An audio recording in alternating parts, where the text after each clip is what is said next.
हन्ता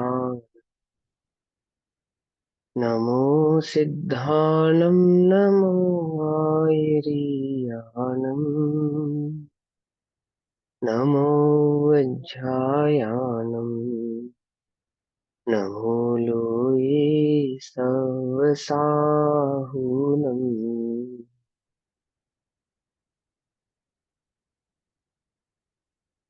ओंकारं बिन्दुसंयुक्तं नित्यं ध्यायन्ति योगिनः आमदं मोक्षदं चैव ओंकाराय नमो नमः। मङ्गलं भगवान् वीरो मङ्गलं गौतमो गणी मङ्गलं कुन्दकुन्दार्द्यो जैनधर्मोऽस्तु मङ्गलम्।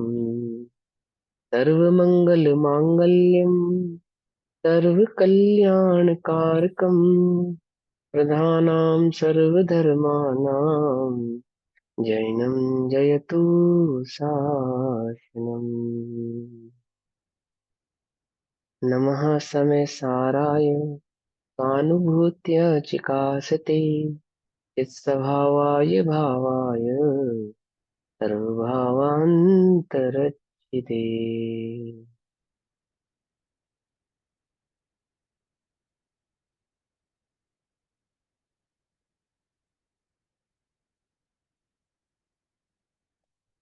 हमारी चर्चा का विषय चल रहा है श्री समय जी ग्रंथ और श्री समय जी का स्वाध्याय हम सभी आचार्य अमृत चंद्र देव द्वारा रचित आत्मख्याति टीका के माध्यम से कर रहे हैं।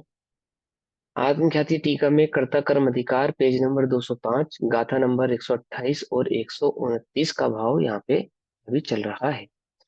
ज्ञानी के सभी भाव ज्ञानमय और अज्ञानी के सभी भाव अज्ञानमय होते हैं। अज्ञान क्या है? ज्ञान स्वभाव को नहीं जानना। मैं ज्ञानमय हूँ, ज्ञान स्वभावी हूँ, इस भाव का अनुभव नहीं करना, इस पे निश्चय ना होना ही इस जीव का अज्ञान है और यही अज्ञान इस जीव के मिथ्यात्वादी कर्मादि बनने का कारण है। कोई कोई कर्मादि जीव को हाँ, कर्मादि कोई कर्मादि जीव को बांधते नहीं है और कोई जीव कर्मादि को पुद्गलादि को परिणमाता नहीं है। जीव का अज्ञान भाव, स्वयं का अज्ञान भाव ही जीव के मूलतः बंध का कारण है। ये भाव यहाँ पे चल रहा है। ठीक। अब पहले गाथा करूं या पहले होमवर्क पूछूं? बोलो भैया। सबने पढ़ लिया था जो पूछा था मैंने? पढ़ा सबने ना? कोई ऐसा है जिसने पढ़ा ही नहीं? जी ऐसा पढ़ा भी है। है? ऐसा भी कोई है जिसने नहीं पढ़ा, नहीं पढ़ पाया किसी कारणवश? टाइम नहीं मिल पाया होगा, नहीं पढ़ पाया होगा, आप नहीं पढ़ पाए, कोई बात। बाकी सबने पढ़ लिया है। मनीषा आंटी जी ने तो नहीं नहीं किया अभी वीडियो, हमें मालूम ही नहीं चलेगा। और भी लोग आते हैं दो तीन, वो आए ही नहीं है। चलो जब तक सब ज्वाइन कर लेंगे ना तब पूछेंगे, अभी ये समझते हैं। दीदी गाथा की नंबर होगा। 128। हाँ कोई दीदी बात नहीं, और भी लोग हैं ना। हाँ आने दो, एक दो लोग हो रहे हैं, उनको अभी आने दो, सबको एक साथ पूछेंगे। गाथा नंबर 128, गाथा नंबर 129। कर्ता कर्म अधिकार 205 नंबर पे। नाणमया भावाओ नाणमो चैव जायते भावो जम्हा तम्हा नाणिस्त तव्ये भावाहुनान्मया अननान्मया भावा अननानौ चैव जायते भावो जम्हा तम्हा भावा अननान्मया अनानिस्त। जो ज्ञानमय को भाव में से ज्ञान भाव ही उपजते यो नियत ज्ञानी जीव के सब भाव ज्ञानमयी बने। अज्ञानमय को भाव से अज्ञान भावे ही उपजे, इस हेतु से अज्ञानी के अज्ञानमय भाव ही बने। आप सभी के भाव अभी ज्ञान में है या अज्ञान में है? हम्म? ये ज्ञान भाव में स्थित नहीं होने के कारण सभी भाव अज्ञान में है। ज्ञान में क्या है? ज्ञान भाव में स्थित होना, ज्ञान स्वभाव की दृष्टि करना, ज्ञान का अनुभव करना, चैतन्य के अनुभव करने के कारण ज्ञानी के सभी भाव ज्ञान में है। यस्मात क्योंकि, क्या क्वेश्चन है? आगे की गाथाओं का अर्थ सूचक काव्य कहा था ना, क्या पूछा था उस काव्य में कि यहाँ प्रश्न यह है कि ज्ञानी के सभी भाव ज्ञान में क्यों होते हैं और अज्ञानी के सभी भाव अज्ञान में क्यों होते हैं। अज्ञानी के ज्ञान में क्यों नहीं होते और ज्ञानी के अज्ञान में क्यों नहीं होते। तो यस्मात क्योंकि, क्यों नहीं होते? क्योंकि ज्ञानमयात भावात च, ज्ञानमय भावों से, ज्ञानमय भावों में से, भावों के अर्थ क्या था? अनुभूति। भावों का अर्थ है अनुभूति, है ना। अनुभव क्या कर रहे हो आप? जैसा अनुभव कर रहे हो वैसा भाव ही उत्पन्न होता है। अनुभूति भी कह सकते हैं, श्रद्धान भी कह सकते हैं, दर्शन भी कह सकते हैं, ज्ञान भी कह सकते हैं और भाव भी कह सकते हैं, है ना। ज्ञानमय भावों में से ज्ञानमय एवं ज्ञानमय ही भाव जायते, उत्पन्न होते हैं, जन्म लेते हैं। ज्ञानमय भावों में से ज्ञानमय भाव ही उत्पन्न होते हैं। तस्मात इसलिए ज्ञानिनः, ज्ञानी के सभी भाव, समस्त भाव वास्तव में खलु ज्ञानमय, ज्ञानमय ही होते हैं।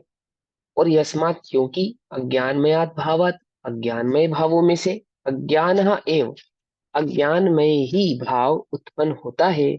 तस्मात् इसलिए अज्ञानी जीवों के सभी भाव अज्ञान में ही होते हैं।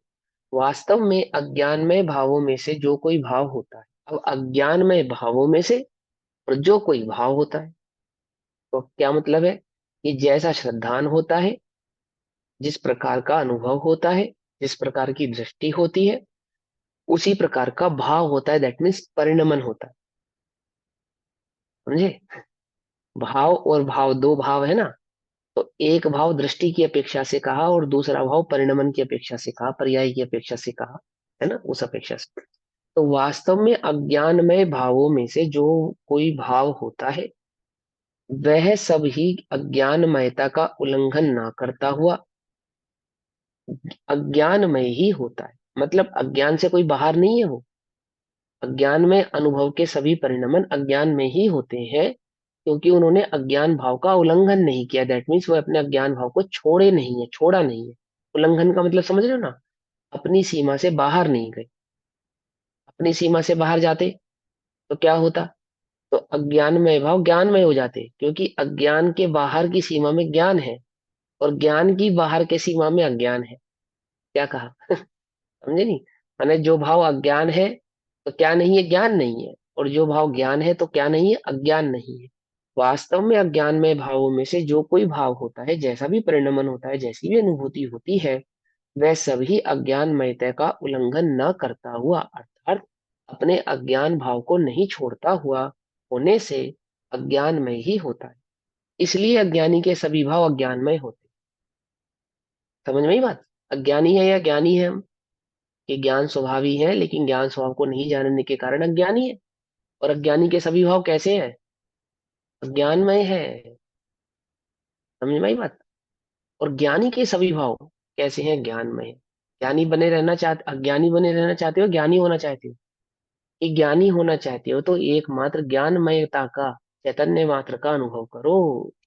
पर पदार्थ का अनुभव मत करो, पुद्गल का अनुभव मत करो, उसको निज रूप मत करो। और ज्ञानमय भावों में से जो कोई भाव होता है वह सब ही ज्ञानमयता का उल्लंघन ना करता हुआ, अपने ज्ञान स्वभाव को नहीं छोड़ता हुआ, अपने ज्ञान भाव का अनुभव करता हुआ ज्ञानमय ही होता है। इसलिए ज्ञानी के सभी भाव ज्ञानमय होते हैं। अज्ञानी के अज्ञानमय होते हैं, ज्ञानी के ज्ञानमय होते हैं। और ज्ञान क्या नहीं है? बंध का कारण नहीं है। अज्ञान कैसा है? वह बंध का कारण है। ठीक है ना। ज्ञान कैसा है? वह मुक्ति का कारण है। अज्ञान कैसा है? संसार का कारण है। ज्ञान कैसा है? सुख का कारण है। अज्ञान कैसा है? कि दुख का कारण है। ठीक है ना ऐसा। अब इसी अर्थ का कलश रूप काव्य कहते हैं। अब इसी भाव को समझाने के लिए कलश कहते हैं। कलश नंबर 67। ज्ञानीनो ज्ञान निवृत्ता। भैया भावार्थ छूट गया। भावार्थ छूट गया। भावार्थ। चलो अब भावार्थ छूट गया, कोई नहीं, भावार्थ पढ़ते हैं। ज्ञानी का परिणमन अज्ञानी के परिणमन से भिन्न ही प्रकार का होता है। दैट मीन्स सीधा सीधा है। ज्ञानी का परिणमन अर्थात अनुभव अज्ञानी के अनुभव से भिन्न होता है। ठीक है ना। अज्ञानी का परिणमन अज्ञानमय और ज्ञानी का ज्ञानमय है। ज्ञानी का अनुभव यानी दृष्टि, ज्ञानी का सभी प्रकार का विकल्प ज्ञानमय है। और अज्ञानी की दृष्टि और अज्ञानी का अनुभव संपूर्ण प्रकार से अज्ञानमय है। देखो, द्रव्य गुण पर्याय तीनों के ही परिणमन की बात है। लेकिन कभी द्रव्य को अज्ञान मान लो, ऐसा नहीं है। यहाँ पे अनुभव की अपेक्षा से, अनुभूति की अपेक्षा से ये बात को कहा जा रहा है। ज्ञानी का परिणमन अज्ञानी के परिणमन से भिन्न ही प्रकार का है। और अज्ञानी का परिणमन अज्ञानमय और ज्ञानी का ज्ञानमय।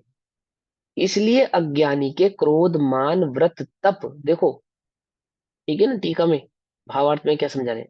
अज्ञानी के क्रोधमान अथवा व्रत तप इत्यादि समस्त भाव अज्ञान जनितता का उल्लंघन न करने से अज्ञान में ही है। पकड़ में बात। अब यहाँ पे क्रोध मान व्रत तप, स्वाध्याय भी कर लो, विकल्प भी कर लो, चिंतन भी कर लो, समझे, सारी बात लगा लो। अज्ञानी जो भी करे, जो भी परिणमन करे, जैसा भी भाव करे, जैसा भी, सब अज्ञानमय है। जो आज का होमवर्क है ना आपका, वो इसी से रिलेटेड है। और आगे आने वाली गाथाओं को मैं भी उसी भाव को स्पष्ट रूप से समझाएंगे। ठीक है। हाँ। तो क्या कहते हैं कि अज्ञान जनितता का उल्लंघन नहीं करने होने से अज्ञान में ही है। और ज्ञानी के समस्त भाव ज्ञान जनितता का उल्लंघन न करने से ज्ञानमय ही है। पकड़ में बात। यानी कि एकमात्र ज्ञान का ही अनुभव करने से, ज्ञान का अनुभव करने से, दैट मीन्स भेद विज्ञान होने से, स्वपर का भेद ज्ञान होने के कारण, निज को निज पर को पर जानने के कारण, पर में निज के भाव को नहीं मिलाने के कारण, एक स्वभाव का अनुभव करने के कारण उसके समस्त भाव कैसे हो जाते हैं?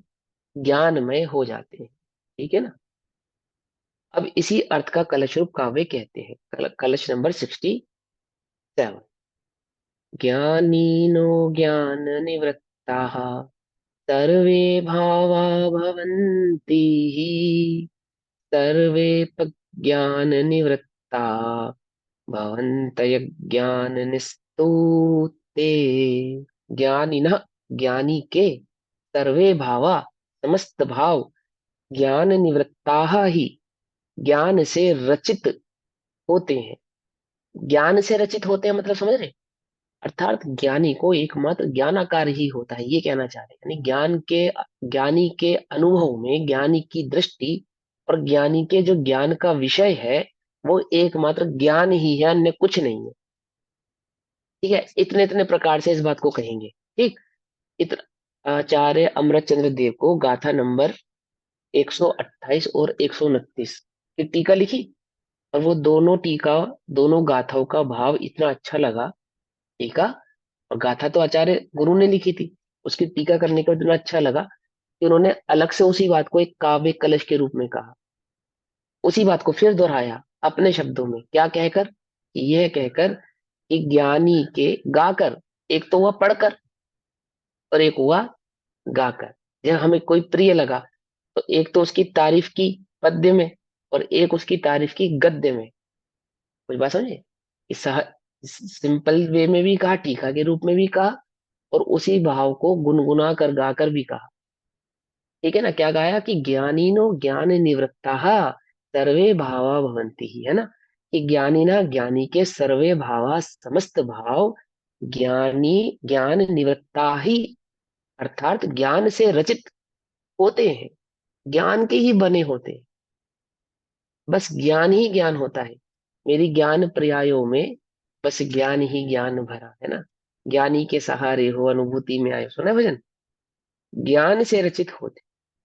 और अज्ञानी ना, अज्ञानी के सर्वे अपीते, समस्त भाव अज्ञान निवृत्ता, ओहो अज्ञान से रचित हैं। अज्ञानी के सभी भाव, सभी प्रकार का विकल्प, सभी प्रकार की अनुभूतियां, सभी प्रकार के परिणमन, कुछ ही नाम दो आप उसे, कैसे हैं? अज्ञानमय है। अज्ञानमय क्यों? क्योंकि ज्ञान स्वभाव का अनुभव उसने किया नहीं। एक मैं ज्ञानमय हूं, पर से भिन्न हूं, ऐसे भेद विज्ञान की ज्योति अभी क्या नहीं हुई, उसको प्रकट नहीं हुई। ठीक। अब इसी अर्थ को दृष्टांत से कहते हैं। ज्ञानी के सभी भाव ज्ञान में कैसे होते हैं और अज्ञानी के सभी भाव अज्ञान में कैसे होते हैं, इसी भाव को दृष्टांत के माध्यम से समझाते हैं, उदाहरण देकर समझाते हैं। क्या उदाहरण देते हैं?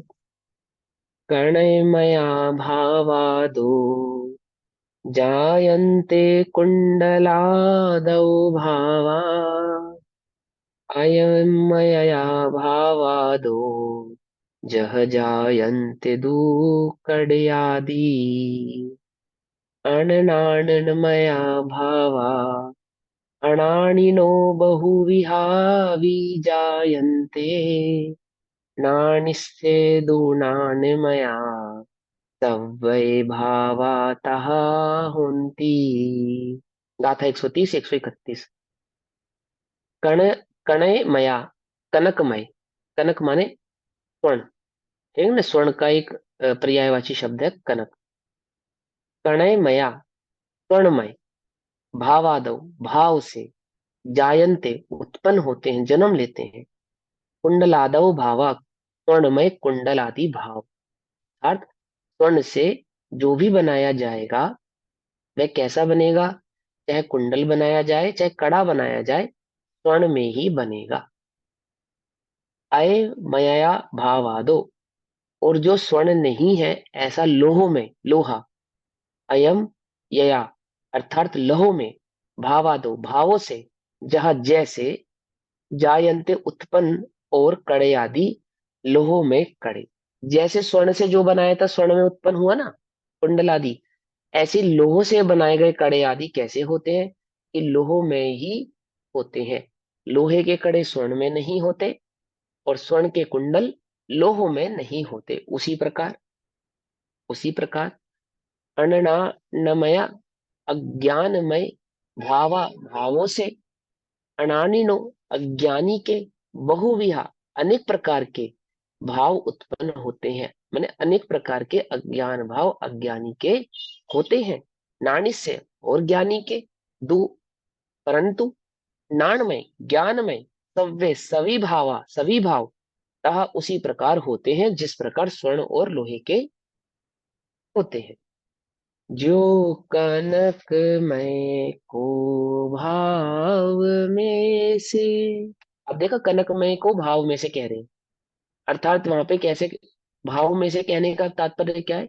कि जो कनकमय भाव, भाव का मतलब है यहाँ पे होना, अस्तित्व, द्रव्य, यानी कि जो कनक रूपी यानी कि स्वर्ण रूपी जो द्रव्य है, उससे जो भी बनाओगे, है ना, जो वस्तु है, उस वस्तु से आप जो भी बनाओगे, कनक वस्तु से यानी स्वर्ण वस्तु से आप जो भी बनाओगे, कुंडल बनाओगे, तो किसके बनेंगे? इस स्वर्ण के ही बनेंगे। मिट्टी से घड़ा जो बनेगा वह मिट्टी का ही बनेगा। ज्यो कनक मैं को भाव में से, कुंडलादिक उपजे, परलोह में को भाव से, कटकादि भावो नीपजे। त्यों भाव बहुविध उपजे, अज्ञानमय अज्ञानी के, पर ज्ञानी के तो सर्व भाव ही, ज्ञानमय निश्चय बने। तथा जैसे कनकमयात भावात, अर्थात स्वर्णमय भावों में से, कुंडलादय भावा, स्वर्ण में कुंडल इत्यादि भाव जायन्ते अर्थात होते हैं। तु और अयोम यकात भावात लोह में भावों में से कटकादय लोह में कड़ा इत्यादि भाव जायन्ते अर्थात होते हैं, जन्म लेते हैं। तथा उसी प्रकार अज्ञानी ना अज्ञानी के अज्ञानमय भावों में से बहुविधा भी अनेक प्रकार के अज्ञानमय भावा अज्ञानमय भाव जायन्ते होते हैं। देखो अज्ञानमय भाव बहुत प्रकार के कह रहे हैं ना, पता है क्यों कह रहे हैं? अज्ञान तो अज्ञान ही है, उसी अज्ञान को बहुत प्रकार से बतलाते हैं। क्रोध मान माया लोभ रति अरति आदि की अपेक्षा से, ज्ञानावरण दर्शनावरण मिथ्यात्व आदि की अपेक्षा से, है ना। ये सब अज्ञान भाव के ही प्रतिभेद है। एक अज्ञान को समझाने के लिए कषाय कहेंगे, उसी अज्ञान को समझाने के लिए मिथ्यात्व कहेंगे। कषाय भाव मिथ्यात्व भाव बंध भाव, बंध भाव, है ना। ये सब क्या है? ये अज्ञान के भेद, बहुविधि, बहुत प्रकार के पाप रूप पुण्य रूप, ये दोनों के आश्रव के भेद, बंध के भेद है। बंध के पांच हेतु है ना, तो वो अज्ञान भाव के ही पांच, एक प्रकार से पांच भेद करके बतलाया। मिथ्यात्व कहा, क्या है मिथ्यात्व? कि अज्ञान है मिथ्यात्व। कषाय कहा, कषाय क्या है? अज्ञान है कषाय। समझे नहीं समझे? पकड़ में आ रही नहीं बात, है ना। बंध कहा, क्या है बंध? कि अज्ञान है बंध। राग कहा, द्वेष कहा, क्या है राग द्वेष? की अज्ञान है राग द्वेष। ठीक, और कुछ नहीं है। ज्ञान कैसा है? कि ज्ञान में ना मिथ्यात्व है, ना बंध है, ना कषाय है, ना राग है, ना द्वेष है, ना रति अवरति, कुछ नहीं है। कुछ नहीं, ज्ञानी के सब भाव ज्ञानमय है, अज्ञानी के सभी भाव अज्ञानमय है। बहुत प्रकार का अज्ञान भाव, यानी कि समझे, बंध के जो पांच हेतु बतलाए वे सभी प्रकार के भाव अज्ञानमय भाव जायन्ते होते हैं।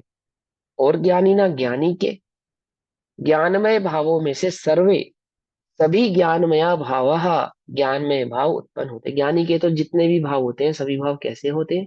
एकमात्र ज्ञान में ही होते हैं। यानी केवल ज्ञान कहो, सम्यक दर्शन कहो, स्वरूपाचरण चारित्र कहो, आदि आदि जितने भी भाव आप कहते हैं, वे सभी भाव कैसे हैं? कि वे सभी भाव ज्ञान में ही है। एक ज्ञान की अनुभव, एक ज्ञान की दृष्टि, एक ज्ञान की तन्मयता से ही ज्ञान में भाव उत्पन्न होते हैं। और एक एक ज्ञान की दृष्टि, अज्ञान का अनुभव, अज्ञान की तन्मयता से अज्ञान भाव उत्पन्न होते हैं। जिन्हें बंद नहीं करना हो क्या ना करे? बड़े पंडित साहब कहते हैं कषाय ना ना करे, करे, पंडित गोरोमल जी ने कहा कषाय ना करे, है ना। अज्ञान और ना करे। समय सारजी में कहा अज्ञान ना करे, उसी कषाय को अज्ञान नाम दिया, है ना। अपर नाम, कषाय का ही दूसरा नाम क्या है? अज्ञान। अज्ञान कैसा है? ज्ञान नहीं, मैं ज्ञान स्वभावी आत्मा हूं, इस बात का ज्ञान नहीं। ठीक है ना। जो आत्मा को कसे अर्थात दुख दे, वो क्या है? वो कषाय है। अज्ञान भाव कैसा है? दुख देने वाला है। ज्ञान भाव कैसा है? सुख देने वाला है। समझ में आई बात?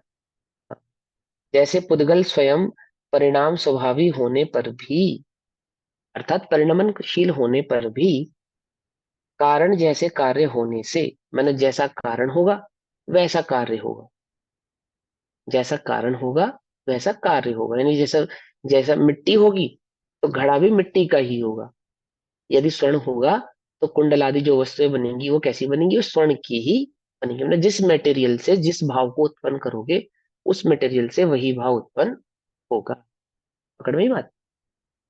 संजीवनी से जो दवा बनेगी वो संजीवन में ही होगी, समझे। और सांख से, सांख मतलब संख्या मतलब जहर, जहर संख्या मतलब जहर, जहर से जो दवा बनेगी वो कैसी होगी? कि दवा नहीं बनेगी, वो तो जहर ही होगा। ठीक है। जैसे पुद्गल स्वयं परिणाम स्वभावी होने पर भी, कारण जैसे कार्य होने से, स्वर्णमय भावों में से स्वर्ण जाति का उल्लंघन ना करते हुए स्वर्ण में कुंडल आदि भाव ही होते हैं, अर्थात स्वर्ण के सिवा अन्य किसी रूप में वह परिणमन हो जावे ऐसा नहीं होता।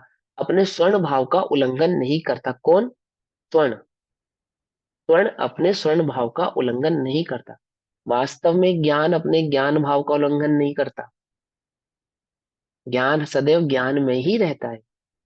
अज्ञानी के भी जो वर्त रहा है वह ज्ञान ही वर्त रहा है। अज्ञान क्यों कहते हैं? क्योंकि अपने ज्ञान स्वभाव को नहीं जानता। ठीक है ना। ये इस ये सिद्धांतिक बातों को हमेशा जागृत रखना।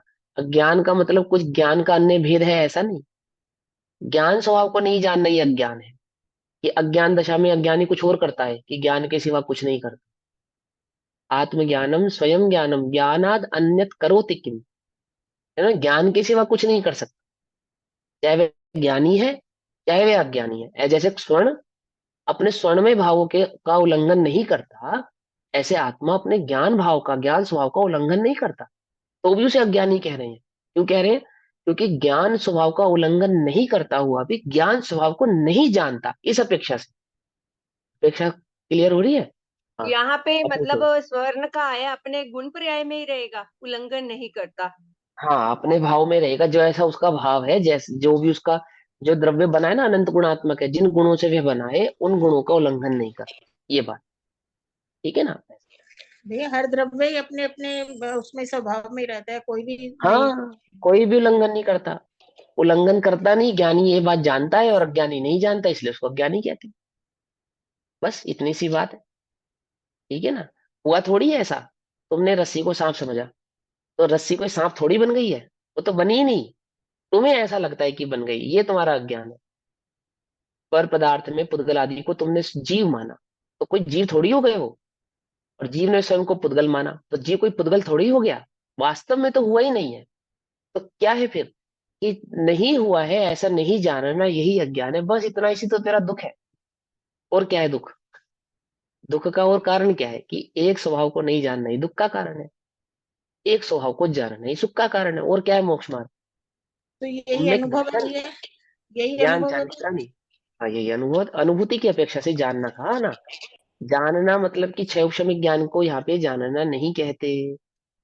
मैंने समझा ना, अध्यात्म में जानने का अर्थ है अनुभूति। ठीक है? अध्यात्म में समय सार की भाषा में अगर आप समझेंगे, द्रव्यनियोग की अपेक्षा से यदि आप समझेंगे, तो वहां जानने का अर्थ अनुभूति से समझना। ठीक है ना? तो जैसे पुद्गल स्वयं परिणाम स्वभावी होने पर भी कारण जैसा कार्य होने से स्वर्णमय भावों में से स्वर्ण जाति का उल्लंघन न करते हुए स्वर्णमय कुंडल आदि भाव ही होते हैं। उसी प्रकार किंतु लोह में कड़ा इत्यादि भाव नहीं होते, अर्थात स्वर्ण से आप लोहे के कड़े नहीं बना सकते। क्यों? क्योंकि स्वर्ण अपने स्वर्ण भाव को नहीं छोड़ता। पकड़ में मत। ऐसे ही अज्ञानी जीव पुद्गल का कर्ता हो सकता है क्या? कि ज्ञानी तो पुद्गल का कर्ता होता ही नहीं, अज्ञानी भी नहीं होता। कर्ता मानना ज्ञान है। ये बार बार मैं टोक देता हूँ। क्यों टोक देता हूँ समझ रहे हो ना आप? हाँ, ये जागृत रखना इस बात को, क्योंकि हम अपने भेद विज्ञान में ये गलती करते हैं। ये भूल हम करते हैं। स्वीकार ही नहीं कर पा रहे क्या कि मैं पर का करता नहीं हूँ। क्या स्वीकारते हैं? कि व्यवहार से करता हूँ, निश्चय से करता नहीं। और यहाँ पे सम्यक दृष्टि क्या है? करता ही नहीं हूँ। कैसे? कि किसी भी प्रकार से नहीं हूँ। कब? कि कभी नहीं था। क्या पास्ट में भी कभी मैं करता नहीं था? ऐसा क्या नहीं किया इस जीव ने? स्वीकार नहीं किया। स्वीकार नहीं किया। अनादि से इस जीव ने क्या स्वीकार नहीं किया? कि मैं एक चैतन्य ज्ञानानंद स्वभावी हूँ। ऐसा स्वीकार नहीं किया। मैं परादि पदार्थों का कर्ता नहीं हूँ। ऐसा स्वीकार नहीं किया। ये नहीं कि कर्तापना छोड़ा नहीं, करा क्या? हाँ, छोड़े तो जब जब करे। कोई स्वीकार कोई छोड़ना कहा, स्वीकार को ही सभी नामों से संबोधित किया। तो क्या कहते हैं? किंतु लोह में कड़ा इत्यादि भाव नहीं होते। स्वर्ण से लोह में कड़े आदि भाव उत्पन्न नहीं होता। और लोहमय भावों से क्या होता है? कि लोह जाति का उल्लंघन ना करते हुए, अर्थात अपने लोहे स्वभाव को नहीं छोड़ता हुआ लोह में कड़ा इत्यादि भाव होते हैं, किंतु स्वर्ण में कुंडलादि भाव नहीं होते। अब यहाँ पे अज्ञानी के अज्ञान में होते हैं, कहने का तात्पर्य क्या है? कि ज्ञान स्वभाव को नहीं जानने के कारण ये सभी भावों को यहाँ पे अज्ञानी पे आरोपित करते हैं। इसी प्रकार जीव स्वयं परिणाम स्वभावी होने पर भी, अर्थ कोई अन्य उसको परिणमाने वाला नहीं है, ये इसलिए ये बात लिखी है यहाँ पे। कि इसी प्रकार जीव स्वयं परिणाम स्वभावी होने पर भी, समझ रहे हो आचार्य अमरचंद्र देव की शैली को? वही ये लाइन क्यों लिख रहे हैं? कि ऐसा नहीं कि जीव को किसी अन्य ने परिणमन कराया है। स्वयं परिणाम स्वभावी होने पर भी, स्वयं से, किसी अन्य के कारण नहीं, कोई कर्म के उदय के कारण नहीं, किसी पर पदार्थ के कारण नहीं, स्वयं स्वयं परिणाम स्वभावी होने पर भी और कारण जैसा कार्य होने से, जैसा कारण वैसा कार्य। अज्ञानी के जो इस स्वयं अज्ञानमय भाव है, अर्थात जो निज और पर की भिन्नता को नहीं जानने का परिणाम है, भाव है, अनुभव है, उसके अज्ञानमय भावों से अज्ञान जनितता का उल्लंघन न करते हुए अनेक प्रकार के अज्ञान में भाव ही होते हैं।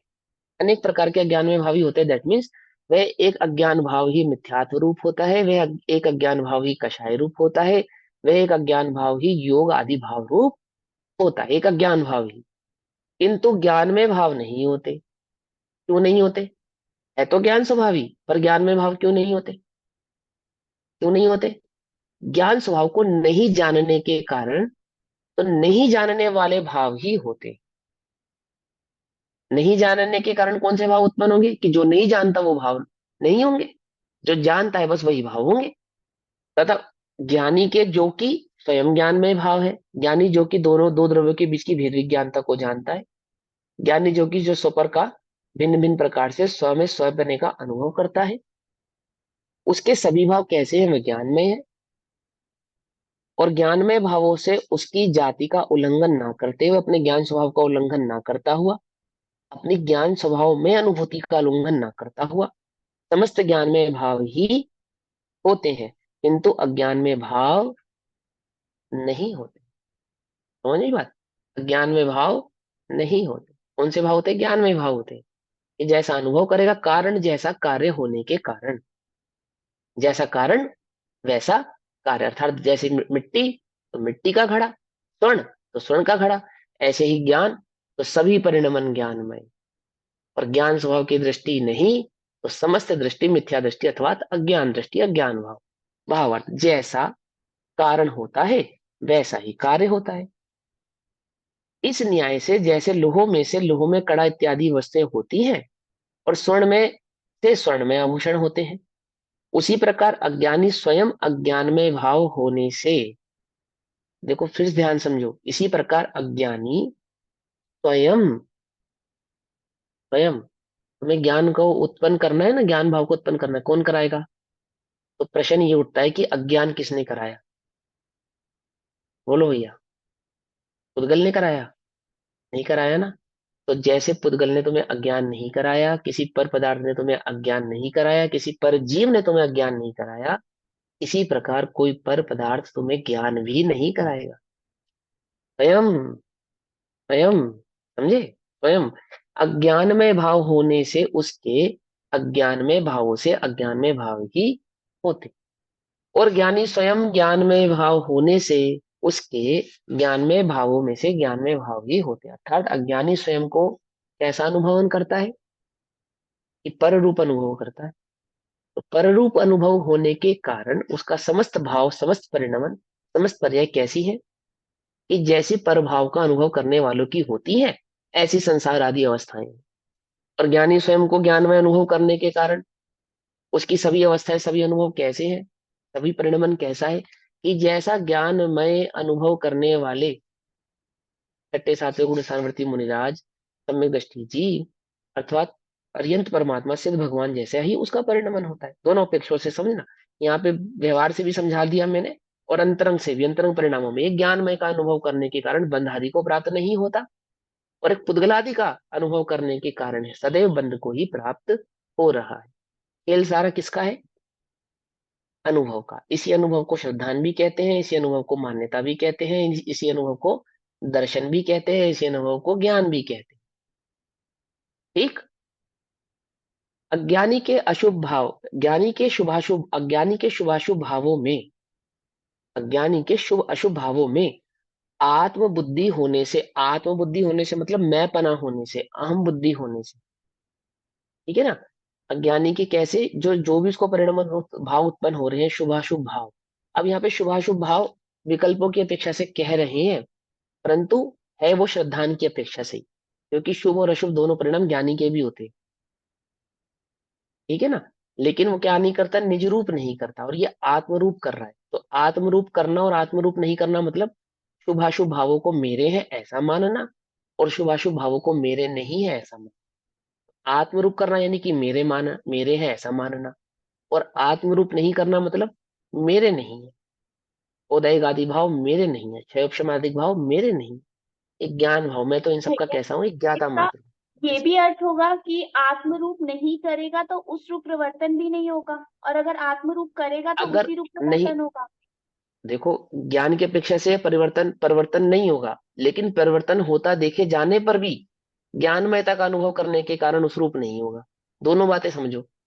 जब हम ज्ञान की अपेक्षा से इस बात को कहेंगे, तो ज्ञान का तो उस रूप परिवर्तन नहीं होगा, लेकिन हो सकता है तुम्हें ज्ञानी कोई पर रूप परिवर्तन करते हो। जैसे रामचंद्र जी तुम्हें तीव्र मोही तीव्र मोह की दशा में सीता के लिए भी दुखी और लक्ष्मण के लिए भी दुखी होते हुए देखे जा सकते हैं। तो वो पर रूप परिवर्तन कर रहे हैं या नहीं कर रहे हैं, क्षायिक सम्यक दृष्टि है।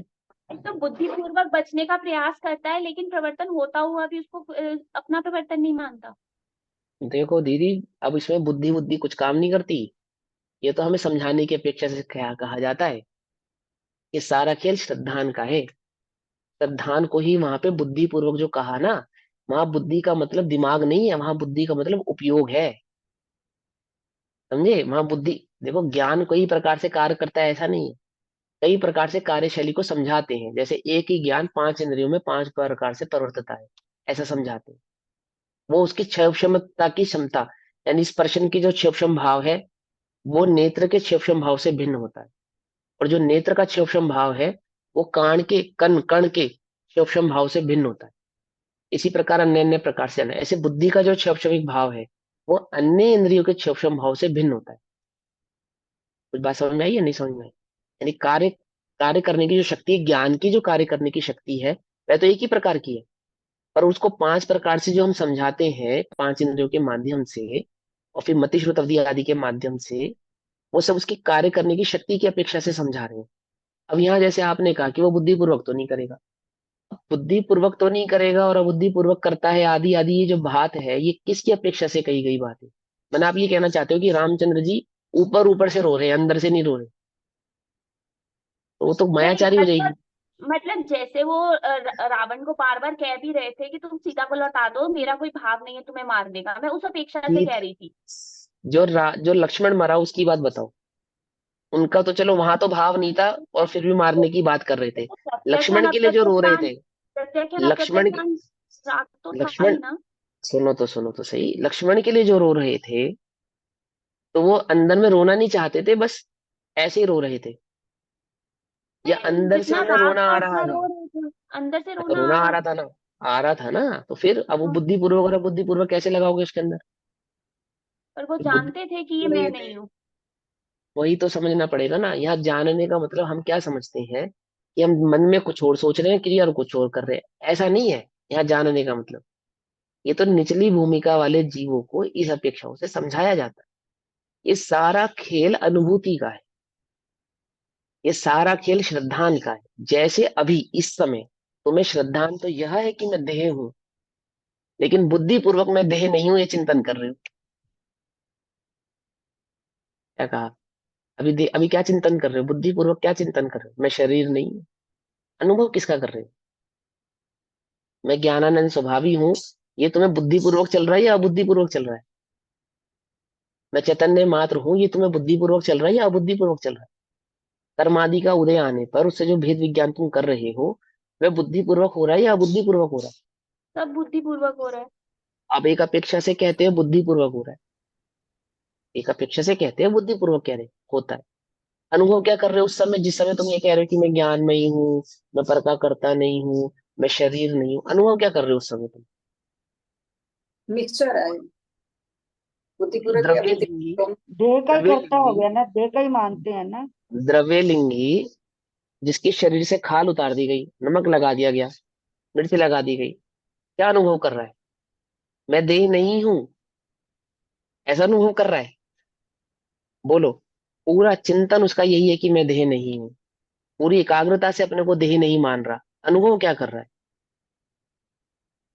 बोलो। यदि वह अनुभव करे कि मैं आत्मा हूँ, ज्ञानमय स्वभावी हूँ, द्रव्यलिंगी नहीं रहेगा वो, उसी समय भावलिंगी हो जाएगा, उसी क्षण भावलिंगी हो जाएगा, वो द्रव्यलिंगी नहीं कहलाएगा, कहला ही नहीं सकता। अब कषाय मान समझो जाए। थोड़ा सा।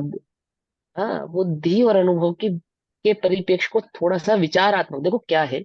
जितना सुना उतना याद करने से बेटर है। मतलब विपरीत मत मानना भैया, उल्टा नहीं पकड़ना, मैं समझाने की अपेक्षा से क्या कि जितना सुना जितना पढ़ा उसको याद करने से बेटर है जो सुना उस पर चिंतन करो, जुगाली करो, उसकी जुगाली रस बनाओ उसका, तो वो बात पचेगी। नहीं पचेगी नहीं, तो सब भरा है यहाँ पे, तुम जितने भी तर्क और क्वेश्चन उठा रहे हो ना, वो सब सुनी हुई बातों की तो उठा रहे हो।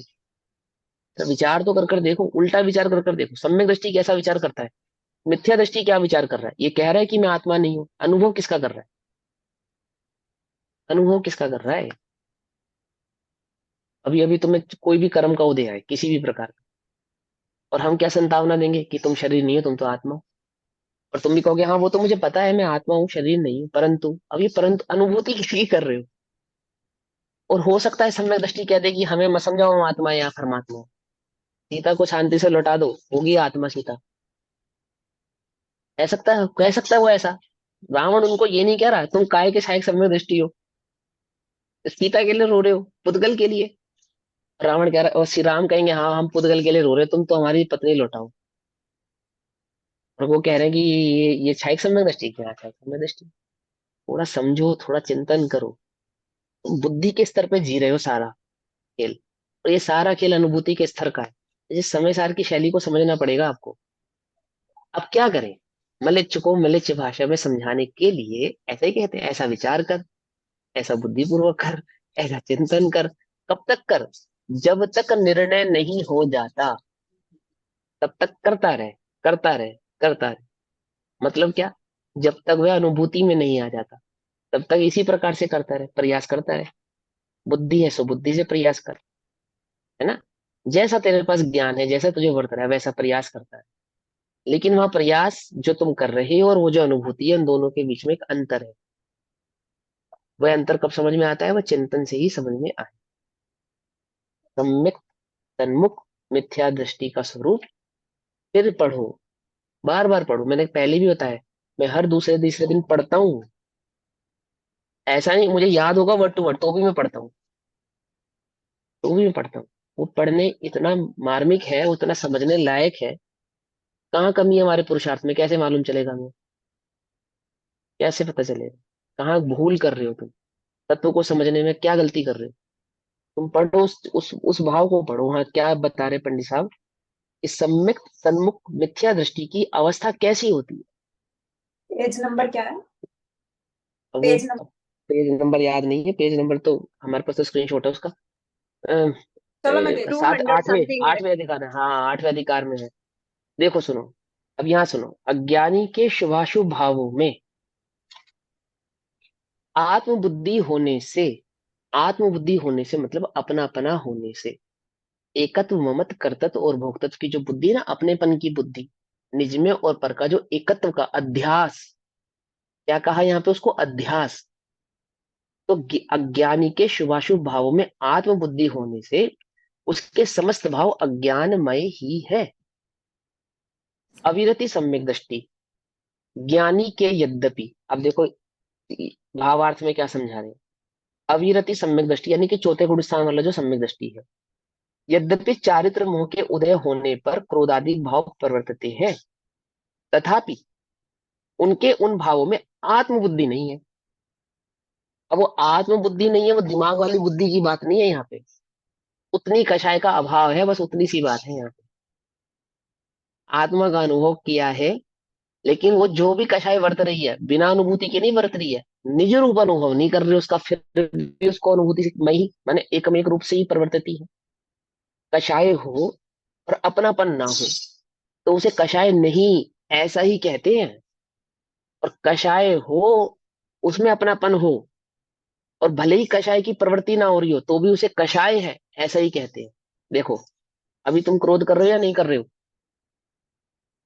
नहीं कर रहे ना, अनंत अनुबंधी क्रोध है तुम्हें अभी, नहीं करते हुए भी, समझे। और ज्ञानी क्रोध कर रहा है, बोले हाँ कर रहा है, जान से मारने की धमकी दे रहा है, बोले हाँ, अनंत अनुबंधी क्रोध नहीं है उसे। कि हमें तो दिख रहा है क्रोध करता हुआ, कि दिख रहा हो भले ही, नहीं है वो क्रोधी। कुछ बात समझ में ही नहीं है। कषाय हो अपनापन ना हो तो कषाय नहीं है, ऐसा ही होता है। कषाय नहीं हो रही लेकिन अपनापन है, तो कषाय है, ऐसा ही होता है। उसको अनंतानुबंधी संबंधी अपनापन नहीं है, परंतु प्रत्याख्यान अप्रत्याख्यान और संयोजन संबंधी अपनापन है। कुछ बात समझ में आई या नहीं आई? अपनापन है का मतलब क्या है? अपनापन है का होने का मतलब वहां पे अनंतानुबंधी वाला अपनापन नहीं।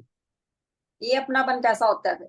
हाँ, वो ये अपनापन कैसा होता है कि राग, राग है ना, राग, उसको चारित्र मोहिनी इसलिए कहा शब्द, मात्र चारित्र की भूल नहीं कहते उसको, मोहिनी के ही दो वेद हैं ये, दर्शन मोह, चारित्र मोह। मोह माने राग द्वेष, मोह माने राग द्वेष, तो वहां भैया राग है। प्रत्याख्यान और संचलन तीनों चारित्र्यों भी भेज जाएंगे फिर? तीनों चारित्र मोहिनी के भेद हैं, चारों ही चारित्र मोहिनी के भेद हैं, अनंतानुबंधी भी चारित्र मोहिनी का ही भेद है। दर्शन ना मोहिनी ना का ना, होगा ना? है तो वो अनंतान चारित्र। क्रोध मान माया सुनो लो भी आते हैं ना इसमें तो। सुनो सुनो, वो भी है तो चारित्र मोहिनी का ही भेद, हम्म। क्योंकि उसकी कैसे? जुगलबंदी, जो उसकी जुगलबंदी मिथ्यात्व के साथ है कि बिना अविनाभावी संबंध में मिथ्यात्व और अनंतानुबंधी का, इसलिए हम्म। उसे दर्शन मुंह के खाते में डालते हैं। अच्छा। हाँ, कर्णानुग ढंग से पढ़ो, तो अभी समझाएंगे, रुको पहले ये पढ़ते, इसको पढ़ते। अविरति सम्यक दृष्टि, ज्ञानी के यद्यपि चारित्र मोह के उदय होने पर क्रोधादिक भाव परिवर्तते हैं, परिवर्तते हैं मतलब हो रहे हैं, प्रैक्टिकली हो रहे हैं, उस रूप उसका परिणमन हो रहा है, तथापि उनके उन भावों में आत्मबुद्धि नहीं है, और वह उन्हें पर के निमित्त से उत्पन्न उपाधि मानता है। उसके क्रोधादिक कर्म उदय में आकर खिर जाते हैं। वह भविष्य का ऐसा बंध नहीं करता कि जिससे संसार परिभ्रमण बढ़े। संसार परिभ्रमण का जो बंध है वो किससे होता है? अनंत के बंध से होता है। अनंत माने मिथ्यात्व, मिथ्यात्व के बंध से होता है। मिथ्यात्व के बंध को ही अनंत का बंध कहते हैं, अनंतानुबंधी के बंध से होता है, तो उसको नहीं है, नहीं होने के कारण उस जाति का उसको बंध भी नहीं होता, क्योंकि ज्ञानी स्वयं उद्यमी होकर क्रोधादि भाव रूप परिणमता नहीं है। अब उद्यमी होकर का मतलब क्या है कि क्रोधादि भाव को निज रूप अनुभवता नहीं है। कोई मिथ्या दृष्टि उद्यमी होकर क्रोध कर सकता है? ऐसा नहीं, ऐसा नहीं है। जैसे मिथ्या दृष्टि को भी कर्म का ही उदय है, जैसे ज्ञानी को कर्म का उदय। बस फर्क इतना है कि मिथ्या दृष्टि कर्म के उदय को और अपने को भिन्न नहीं जानते, और ज्ञानी अपने को और कर्म के उदय को भिन्न जानते हैं। वो भिन्न कैसे जाना उन्होंने? अनुभूति के बल पे, स्वयं की अनुभूति के बल पे निज को पर से भिन्न जानते हैं, और अज्ञानी स्वयं को अनुभूति नहीं होने के कारण निज और पर की भिन्नता को नहीं जानते। होता तो दोनों को ही कर्म का उदय है, ऐसा नहीं है कि सिर्फ ज्ञानी के ही कर्म का उदय होता है। कर्म का उदय तो दोनों के ही है, लेकिन ज्ञानी के कर्म के उदय को कर्म का उदय क्यों कहा? क्योंकि वह कर्म के उदय को भिन्न ऐसा जानता है, अज्ञानी नहीं जानता है। संसार परिमरण बढ़े, क्योंकि ज्ञानी स्वयं उद्यमी होकर क्रोधादि भाव को परिणमता नहीं, और यद्यपि उदय की बलवत्ता से परिणमता है, तथापि ज्ञातृत्व का उल्लंघन करके परिणमता नहीं, अर्थात अपने ज्ञान स्वभाव की जिसको अनुभूति प्रकट हुई है, जो अनंतानुबंधी आदि कषाय का उसका अभाव हुआ है, उसका उल्लंघन नहीं करता, अर्थात अनंतानुबंधी आदि भावों को प्राप्त नहीं होता, मिथ्यावादी भाव को प्राप्त नहीं होता, ज्ञान आदि भाव को प्राप्त नहीं होता, या यूं कहे कि जो स्वानुभव उसने प्रकट किया है उस स्वानुभूति से विघटन, च्युत, अलग नहीं होता। ज्ञानी का स्वामित्व निरंतर ज्ञान में ही प्रवर्तता है, यानी उसका निज भाव, आत्म भाव, अपना भाव, स्वामित्व, मैं ज्ञान, मैं हूँ, ज्ञानानंद स्वभावी हूँ, ज्ञान मैं स्वभावी हूँ, इस बात से उसका श्रद्धान कभी टूटता डगमगाता नहीं। जैसे मैं पुरुष हूं, इस बात से मेरा श्रद्धान कभी डगमगाता नहीं, ठीक है ना? जैसे है ना कि कॉलेज के प्ले में हम स्त्री भी बने, शेर भी बने, सब बने, लेकिन क्या श्रद्धान नहीं तोड़ा हमने अपना, कि मैं पुरुष हूं, ये श्रद्धान कभी नहीं टूटा। मैं जैन हूँ, अजैनों जैसा कार्य करते हुए भी मैं जैन हूँ, ये श्रद्धान नहीं तोड़ा। तो इस बात समझ में नहीं, टूटता ही नहीं, किसी का भी नहीं टूटता, टूटता ही नहीं, ऐसा मिथ्यात्व है ना, क्योंकि उसमें अहमपना है, अहमपना है। गरीब भिखारी का रोल करे कोई करोड़पति, है ना, तो भी जैसे पिक्चर में दिखाते ना, वो बचपन में माँ बिछड़ गई, हीरो की माँ बिछड़ गई, तो भी अपने को उस समय ऐसा रोता हुआ कि मेरी माँ बिछड़ गई, मेरी अपनी माँ की अनुभूति को नहीं भूलता हूँ, अपने को बिना माँ वाला नहीं मानता हूँ, मानता है, वो तो पिक्चर के रोल है, ऐसे हकीकत में भी नहीं होता। हकीकत में भी नहीं होता। व्यापारी कितने कितने कैसे झूठ बोलते हैं कि भैया 1 रुपए का भी धंधा नहीं है, कुछ भी काम नहीं है, कुछ भी पैसा नहीं है। कैसे बोलता है व्यापारी? अनुभव करके बोलता है ना, बिल्कुल। और क्या मानता है अंदर में, क्या अनुभव है उसको कि सब कुछ है मेरे पास, है ना। भैया जैसी तुम्हारी दशा ऐसी हमारी दशा, पर अपनी दशा उससे भिन्न ही मानता है। तो मिथ्यात्व में इतना गजब कर लेता है वो, तो सम्यक दृष्टि की गजबता को क्या जानोगे? समझे नहीं समझे? स्वामित्व नहीं छोड़ता ज्ञानी का। ज्ञानी का ज्ञान के प्रति जो स्वामित्व है वह निरंतर ज्ञान में ही वर्तता है। इसलिए वह क्रोधाधिक भावों का अन्य ज्ञेयों की भांति ज्ञाता ही है, करता नहीं। इस प्रकार ज्ञानी के समस्त भाव कैसे हैं? ज्ञानमय ही है। ठीक। अब यहाँ पे जो फुट नोट में बात दी है उसको पढ़ते हैं एक बार। ऐसे 5 मिनट है, हाँ। सम्यक दृष्टि की रुचि सर्वदा शुद्ध आत्म द्रव्य के प्रति ही होती है। उनकी कभी राग द्वेष आदि भावों की रुचि नहीं हो। उसको जो राग द्वेष आदि भाव होते हैं वे भाव यद्यपि उसकी स्वयं की निर्बलता से ही, स्वयं के अपराध से ही होते हैं, फिर भी रुचि पूर्वक नहीं होते। इस कारण उन भावों को कर्म की बलवत्ता से होने वाले भाव कहने में आते हैं। ठीक है। जैसे फॉर एग्जाम्पल, छोटा सा एग्जाम्पल देते हैं। मिथ्यात्व की अवस्था में तुम्हारा आज खाना पकाने का मन ना हो, जो कि तुम्हारा हर दूसरे तीसरे दिन हो सकता आवाज चले रही है। आवाज चली गई? सभी के लिए चली गई क्या भैया? नहीं भैया, हाँ। ठीक आ रही है। हाँ, तो तुम बनाते हो या नहीं बनाते? उदाहरण यह है कि खाना बनाने का मन नहीं है, खाना बनाते हो या नहीं बनाते? बनाते हो। मोह के वश, राग के वश ही तो बनाते हो, या वीतराग भाव से बनाते हो? बोलो। बनाते भी तो राग के वश ही हो, है ना। वीतराग भाव से तो नहीं बनाते, पर बनाने की इच्छा नहीं है। ऐसे ही ज्ञानी जो कार्य करता है राग भाव से ही करता है, परंतु उनमें उसको करने की इच्छा नहीं है। कौन सा राग है उसको? चारित्र मोहिनी का राग है, दर्शन मोह का राग नहीं है। कुछ बात समझ में नहीं आई? समझना। उपदेश शैली है वो, वहां पे ये कहना कि उसमें उसको भाव नहीं है, आदि आदि नहीं। पर जितनी कषाय है उतना उतना उसको उसके प्रति भाव भी उत्पन्न होता है। रुचि नहीं है, रुचि। जैसे तुम्हारी भोजन बनाने में रुचि नहीं होने पर भी रागवश ही बनाते हो, रुचि से ही बनाते हो, अरुचि से नहीं बनाते।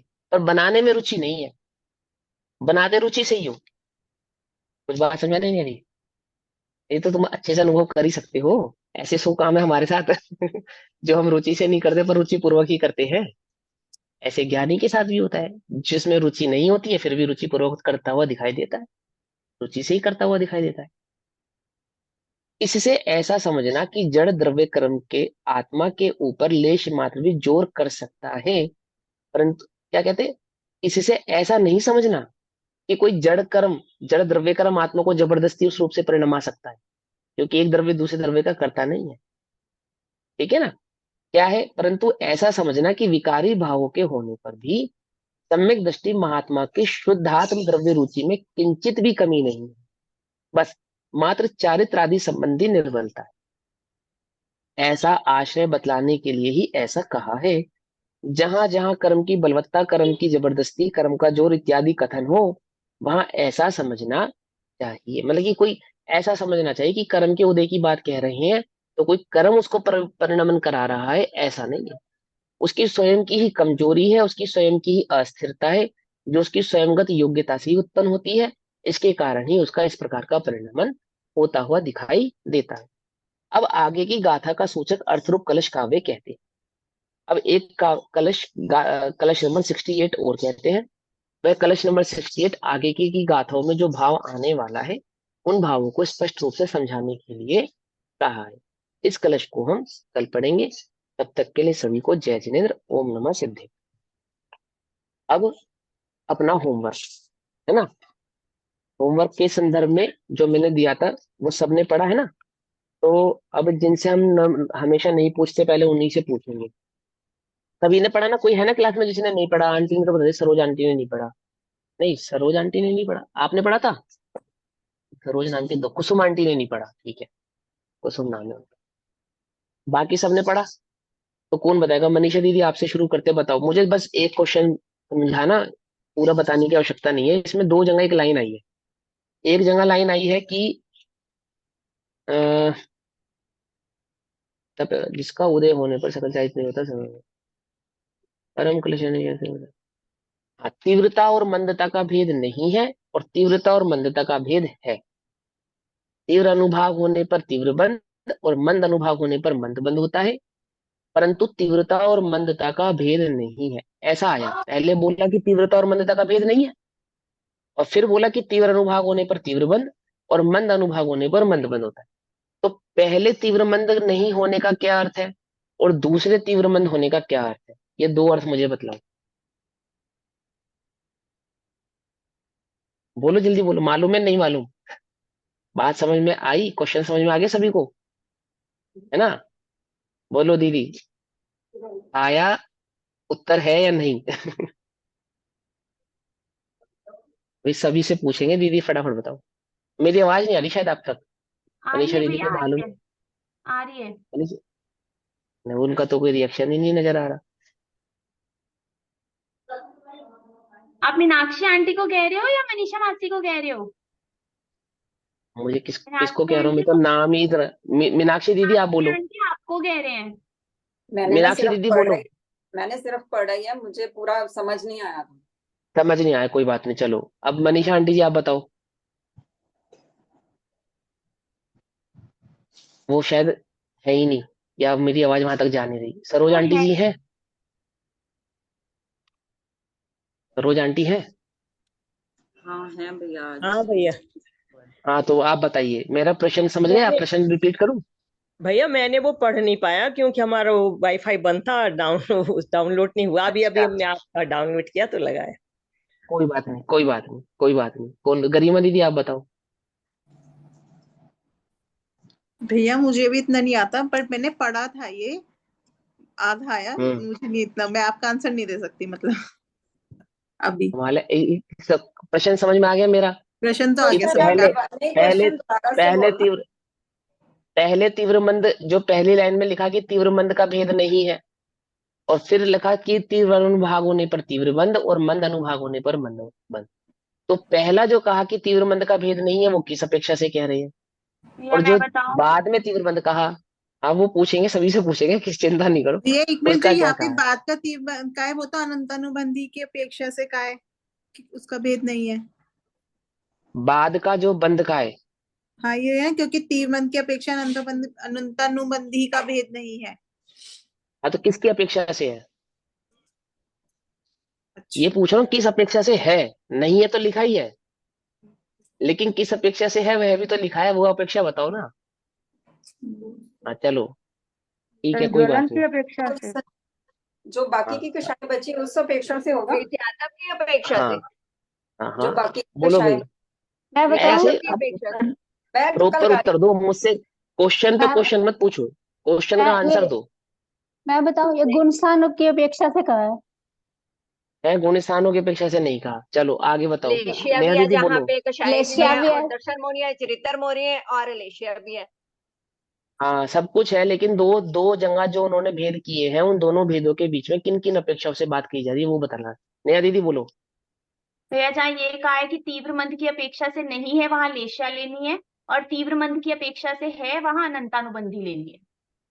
नहीं नहीं नहीं, जहाँ पे क्या नहीं, कहा? दोनों जगह लेशिया की तीव्र अपेक्षा और से। मंद की अपेक्षा से एक वहां पे एक बंद जने को बोलो। नहीं है। जहां नहीं है वहां ये है कि हाँ। लेशिया के कारण बंद नहीं है। कहीं पे तीव्र लेशिया होती हुई दिखाई भी देती है, लेकिन वहां हम्म। पे भी बंद नहीं होता, क्योंकि वहां अनंतानुबंधी नहीं होती है। जैसे सम्यक नहीं, दृष्टि का भी सुनो युद्ध करते हुए सुनो लेशिया सुनो उसकी सुनो तीव्र सुनो हो सकती है। सुनो, वो तो हमें समझ में आ गई बात। हम तो क्वेश्चन ये पूछ रहे हैं कि वहां तीव्र मंद की अपेक्षा से अनंतानुबंधी भेद नहीं है, तो अनंतानुबंधी भेद किस अपेक्षा से है? वो गुण तीव्र स्थान की मंद के अपेक्षा से है। कृष्ण है, लेशिया होती है, यातव जरूरी की नहीं है उस समय की हमारी कषाय तिवरी होगी, मंद भी हो सकती है। यातव की और अपेक्षा से चलो होएगा। लेशिया में हमारी कषाय तिवर भी हो सकती है। सुनो, भाई अब सुनो, यातव की अब मैं अपेक्षा बताता से हूँ होएगा। मैं। हाँ, मिथ्यात्व की अपेक्षा भी सही है, गुणस्थान की अपेक्षा भी सही है। मिथ्यात्व की। अपेक्षा तो आप लोग सही बता रहे हो। हम्म, ठीक है, आप सुनो ध्यान से। आपने जो सबने आंसर दिया, सबने सही आंसर दिया है। अब सब मेरी बात को ध्यान से समझना जो मैं समझाना चाहता हूँ। किसी भी चीज को पढ़ते हैं या उसका उत्तर देते हैं तो कैसे देना उसका उत्तर। हमें हमने प्रवचन में क्या सीखा या हमने अन्य पंडितों से सुनकर जो सीखा वैसे नहीं, वो वहां पे एक बात जो लिखी है, हम ग्रंथ से क्वेश्चन क्वेश्चन पूछ रहे हैं ना, तो ग्रंथ से उत्तर दो। ग्रंथ से उत्तर दो जब ग्रंथ से प्रश्न पूछा जा रहा है। अब उस पर टीका थोड़ी पूछ रहे हैं हम आपकी। हमने सिंपल एक बात पूछी, देखो सभी समझना ध्यान से, और ये समझने लायक है। अगर ये बात आपको समझ में आएगी तो बहुत बहुत सारे सिद्धांत आपको समझ में आएंगे। देखो, सबसे पहले लिखा है अनादि संसार अवस्था में इन चारों ही का निरंतर उदय पाया जाता है। बिल्कुल सिंपल सी बात है। संसार अवस्था का मतलब किसे कहते हैं? चारों गति। हाँ, मिथ्यात्व। चारों गतियां या मिथ्यात्व। मिथ्यात्व। जब तक केवल ज्ञान प्रकट नहीं हुआ तब तक की अवस्था चार संसार अवस्था कहलाती है। केवल ज्ञान की अवस्था को किसी अपेक्षा से संसार अवस्था कह सकते हैं, वास्तव में वो संसार अवस्था नहीं होती। तो संसार अवस्था कहने का मतलब यहाँ पे 12वें गुण स्थान तक की अवस्था है। पहली बात तो ये समझो। अब आगे चलो। परम कृष्ण लेश्या रूप तीव्र कषाय हो वहां भी, और शुक्ल लेश्या रूप मंद कषाय हो वहां भी। अर्थात किसी की लेश्या शुक्ल भी हो सकती है और किसी की लेश्या कृष्ण भी हो सकती है, और कैसी परम कृष्ण भी हो सकती है और किसी की परम शुक्ल भी हो सकती है। तो भी चारों ही कषायों का उदय वहां पर पाया जाता है। तो भी चारों ही कषायों का उदय वहां पर पाया जाता है। निरंतर चारों ही का उदय रहता है, क्योंकि तीव्र मंद की अपेक्षा अनंतानुबंधी आदि भेद नहीं है। क्या मतलब है इस लाइन का? कि कोई ये कहे कि अनंतानुबंधी कषाय से प्रत्याख्यान वर्ण जो कषाय है वो मंद है, और प्रत्याख्यान वर्ण कषाय से अप्रत्याख्यान वर्ण मंद है, अप्रत्याख्यान वर्ण से संजलन मंद है। तो ऐसा नहीं है। इन चारों कषायों का आपस में ये संबंध नहीं है कि कोई तीव्र है और कोई मंद है। वहां पे इन चारों के बीच में तीव्रता और मंदता का भेद नहीं है। तो क्या भेद है? क्योंकि तीव्र मंदता की अपेक्षा से अनंतानुबंधी आदि भेद नहीं है, सम्यक्त आदि का घात करने की अपेक्षा से भेद है। अर्थात चार कषायों में क्या भेद है? कि एक कषाय सम्यक दर्शन का घात करती है, एक चारित्र का घात करती है, एक स्वरूपाचरण चारित्र का घात करती है, और एक सकल चारित्र यथा। का घात करती है। सकल चारित्र का घात करती है या यथाख्यात चारित्र का घात करती है। तो ये जो घात करने की अपेक्षा से कि कौन सी कषाय किसका घात करती है, इस अपेक्षा से तो इन चार कषायों में भेद है, घात की अपेक्षा से कि कौन सी कषाय किसका घात कर रही है। लेकिन इन चार कषायों में क्या भेद नहीं है? तीव्रता और मंदता का भेद नहीं। अर्थात कोई ये कहे कि अनंतानुबंधी कषाय तीव्र होती है और प्रत्याख्यान कषाय मंद होती है, अप्रत्याख्यान और मंद होती है, और संचलन और मंद होती है, तो ऐसा नहीं है। इन चार कषायों में आपस में कैसा भेद नहीं है? कि तीव्र मंदता का भेद नहीं है। इन चार कषायों को आप ऐसे मत नाप लेना कि वो तीव्र है, ये मंद है, ये मंदतर है और ये अति मंद है। क्या क्या अंतर है इन चार कषायों के बीच में? कि कौन सी कषाय किसका घात कर रही है, ये अपेक्षा से इन चार कषायों में अंतर पड़ता है। घातने की अपेक्षा से कि कौन किसका घात कर रहा है। ठीक, एक बात। अब आगे पढ़ो। इन्हीं सम्यक आदि घात करने की अपेक्षा से भेद है। इन प्रकृतियों का तीव्र अनुभाव उदय होने पर अब पेज नंबर 40 40 मोक्ष मार्ग प्रकाशक जी, पेज नंबर 40। इन प्रकृतियों का, अब किन प्रकृतियों की बात कर रहे हैं? इन चारों ही प्रकृतियों की, अनंतानुबंधी, अप्रत्यक्षान, संजलन आदि, ये जो चार प्रकृतियां हैं, चार कषाय हैं, इनकी इन्हीं प्रकृतियों का तीव्र अनुभाग उदय होने पर तीव्र क्रोधाधिक होते हैं और मंद अनुभाग होने पर मंद क्रोधाधिक होते हैं। क्या मतलब है इसका? कि पहले क्या कहा कि तीव्र और मंदता का भेद नहीं है। दैट मीन्स चार कषायों के आप बीच में आपसी तीव्र मंदता नहीं है, परंतु प्रत्येक कषाय में तीव्रता और मंदता होती है। यानी कि अनंतानुबंधी में तीव्रता और मंदता तो होगी, परंतु अनंतानुबंधी प्रत्याख्यान से तीव्र मंद नहीं होगी। पकड़ में ही बात? प्रत्याख्यान और अनंतानुबंधी के बीच में तीव्र मंदता का भेद नहीं है, लेकिन अनंतानुबंधी कषाय में ही तीव्र अनुभाग और मंद अनुभाग दोनों प्रकार के अनुभाग पाए जाते हैं। अब क्यों कहा जा रहा है ये बात? इसके पीछे क्या कारण है? कि अनंतानुबंधी कषाय का जो मंद अनुभाग होगा तो वहां पे परिणाम कैसे होंगे? छव लेश्या में हो सकता है कि शुक्ल लेश्या रूप परिणाम हो। तो वहां शुक्ल लेश्या को तुम संजलन कषाय मत मान लेना। क्यों नहीं मान लेना? क्योंकि अनंतानुबंधी और संजलन के बीच में तीव्र मंदता का भेद नहीं है, क्योंकि वो मंद है इसलिए संजलन है ना। वे अनंतानुबंधी ही रहेगी। क्यों रहेगी? क्योंकि वह सम्यक का घात कर रही है। यानी कि यदि तुम मुनि भी बन गए और तुम्हें सम्यक दर्शन प्रकट नहीं हुआ और तुम्हारी लेशिया परम शुक्ल भी है, अर्थात द्रव्यलिंगी जैसी भी है, तो भी तुम क्या कहलाओगे? मिथ्या दृष्टि ही कहलाओगे। क्योंकि वहां पे अनंतानुबंधी किसे कहना? कि वहां पे अनंतानुबंधी उसे कहना जो सम्यक का घात कर रहा है, सम्यक दर्शन को प्रकट नहीं होने दे रहा है, जिसके कारण सम्यक दर्शन अभी प्रकट नहीं हुआ है। प्रत्येक लेश्याओं में तीव्र और मंद अनुभाग तो होते हैं, परंतु एक कषाय प्रत्येक कषाय में तीव्र और मंद अनुभाग तो होते हैं, परंतु प्रत्येक कषाय आपस में तीव्र मंद अनुभाग के साथ संबंध नहीं रखती। 4 कषायों में अंतर किसका है? घात का। और प्रत्येक कषाय में 100 लेश्या पाई जाती। पॉइंट पकड़ में आया? ये इतना सा पैराग्राफ। अभी क्या है, अब आगे जो गाथा है हम पढ़ेंगे समय सारजी में और भाव आएंगे। मां करना नियोग के सिद्धांत को याद रखना, भूलना मत, भूलना मत। अगर किसी को डाउट है कि नहीं भैया आपने गलत अर्थ किया, ये मुझे समझ में नहीं आया, तो मुझसे पूछ लो। इसमें लिखा है, वो वर्ड टू वर्ड ही बताया मैंने आपको, स्पष्ट लिखा है कि वहां तीव्र मंद अनुभाग नहीं है, घातने की अपेक्षा से अनुभाग है, बंद भेद है। और तीव्र और मंद अनुभाग चारों ही प्रकृतियों में, यानी कि चारों ही प्रकार की कषायों में 6 प्रकार की लेशिया पाई जाती है। संजुलन कषाय में भी कृष्ण लेशिया होती है और संजुलन कषाय में शुक्ल लेशिया भी होती है। ऐसी अनंतानुबंधी में कृष्ण लेशिया भी होती है और अनंतानुबंधी में शुक्ल लेशिया भी होती है। कषाय की लेशिया से कषाय में कृष्ण लेशिया कैसे होगी? एक जना पूछो, एक एक करके पूछो। पहले आप पूछो। हाँ, संजुलन में तीव्र, हाँ संजुलन में भी कृष्ण लेशिया होते हैं। संजुलन कषाय की कृष्ण लेशिया होती है, तभी तो कृष्ण लेशिया उत्पन्न हुए बिना संजुलन छूट के मिथ्यात्वादी अप्रत्याख्यान आदि वर्णिक कषायों में आ ही नहीं सकता। वहां पे कषायों का जो भाग अनुभाग देखो किसको कहते हैं, वहां पे तीव्र भाग।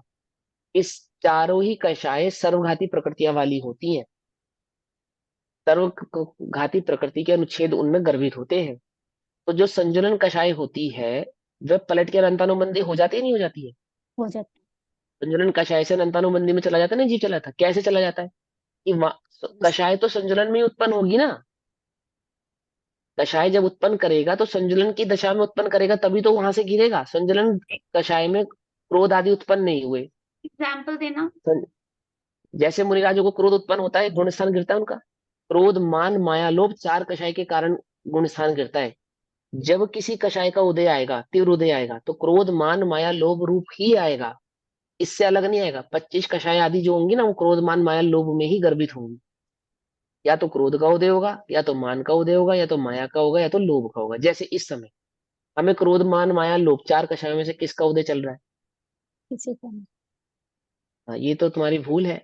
नहीं, चारों किस का। चारों का ही चारों चल रहा है। चारों का चारों अनंत का। मिथ्यात्व है तो नहीं नहीं नहीं नहीं नहीं, चारों का नहीं चल रहा। एक समय में एक का चारों ही उदय होता है, एक ही, लेकिन हाँ चारों चारों में से किसी एक का ही चल रहा है। या तो क्रोध का चल रहा है, या तो मान का चल रहा है, या तो माया का चल रहा है। और मैं कह रहा हूँ लोभ का चल रहा है।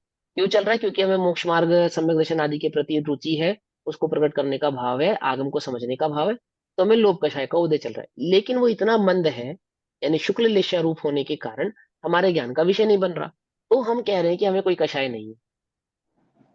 लेकिन यही जब तीव्र हो जाएगा, तीव्र हो जाएगा दैट मीन्स कृष्ण नील या कापोत रूप होगा, तो वह हमारी बुद्धि यानी ज्ञान का विषय बनता है।